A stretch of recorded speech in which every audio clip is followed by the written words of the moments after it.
All right, all right, all right. Time for a little myofascial release with a good old foam roller. So we're going to start with our calves first and make sure that we are rolling from the Achilles tendon up to the back of the knee. We want to make sure that both the muscles and the tendons get a good little rollout. So we're going to go all the way to the Achilles, and we're going to make sure that we're kind of rolling our foot back and forth so that we make sure that we get all of the calf muscles and the tendons. Oh, hey, this foam rolling video brought to you by The Stick.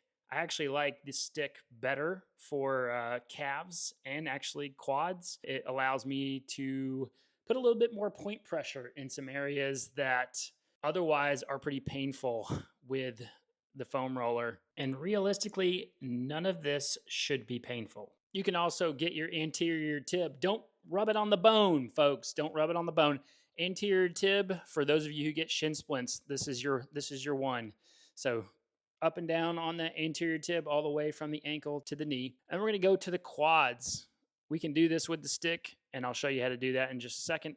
But we want to make sure that we're rolling from the hip bone all the way to the top of the kneecap.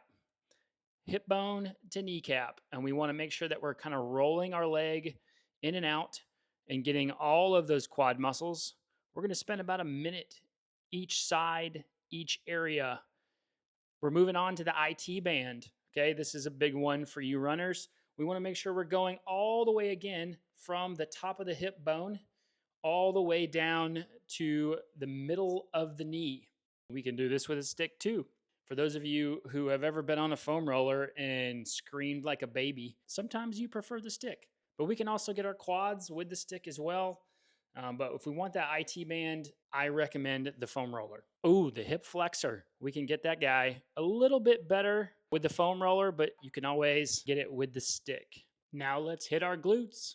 Your boy was feeling a little immature, so don't do it like that. We have to make sure that we roll to one side. All right. We want to put pressure in the belly of the muscle, and then we're going to guide it back and forth to the top of the hamstring, all the way to the lower back. Make sure you are, in fact, switching sides. Get in there deep. The less pressure you have on the ground, the more pressure goes into the muscle. Ooh, my favorite, going to the lower back all the way up into the upper neck and shoulders. I like to go and do a streamline to make sure that everything is engaged. And then we're going to roll directly from the lower back all the way up to the back of the neck. Lastly, we can get our lats. Yeah, the sun's shining, but you can still roll to one side, get those lats pretty good.